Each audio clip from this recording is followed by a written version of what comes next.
Have you ever loved someone who slowly stopped loving you back? Someone who once promised forever, but now feels like a stranger. This is the story of a husband who stopped loving his wife, and the quiet power that brought him back.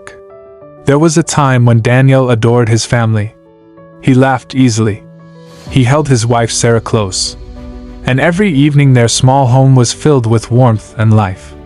They would sit together at the dinner table with their little child, sharing simple meals and simple joy.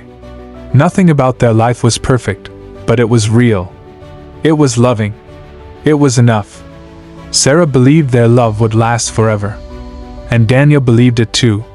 But sometimes the distance between two hearts does not appear all at once. It begins quietly, with small changes that barely seem important. Late nights became normal. Long hours away from home became excuses. Messages on Daniel's phone slowly began to hold more of his attention than the family waiting for him at the dinner table. Sarah noticed the silence growing in their home. The laughter that once filled the house slowly disappeared. Outside the home, Daniel began to enjoy attention that felt exciting and effortless. Compliments, laughter, and the feeling of being admired slowly pulled his heart away from the life he had built.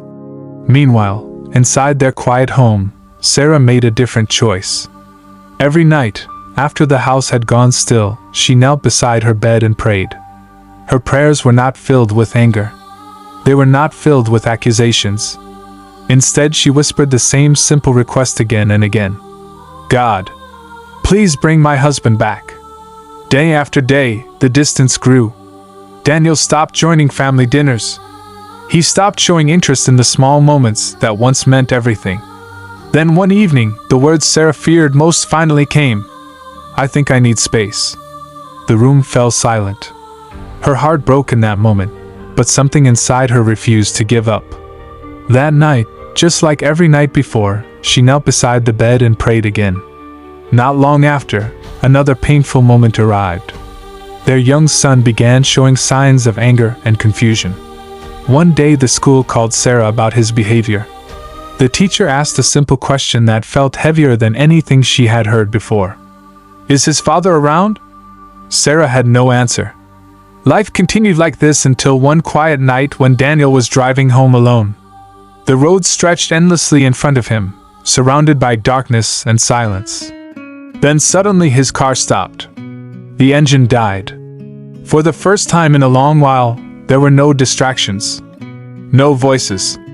No messages. Just the stillness of the night. And in that silence, something began to happen inside him.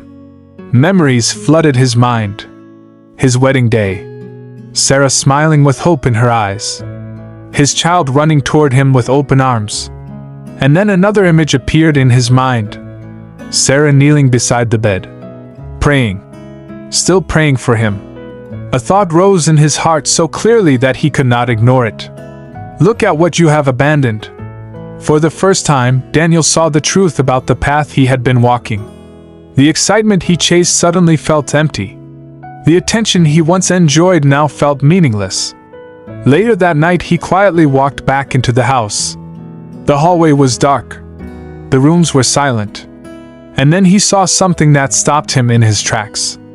Sarah was kneeling beside the bed again, praying. After everything that had happened, she was still praying for him.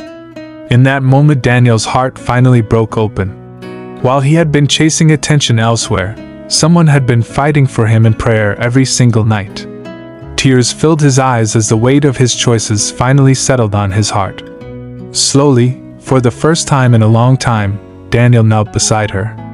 The next morning, something felt different in their home. Daniel sat at the breakfast table with his child. The conversation was awkward at first, but something important had returned. Presence. Later that day, he turned to Sarah and said the words she had waited so long to hear. I'm sorry. Some hearts change because of arguments. Some change because of consequences.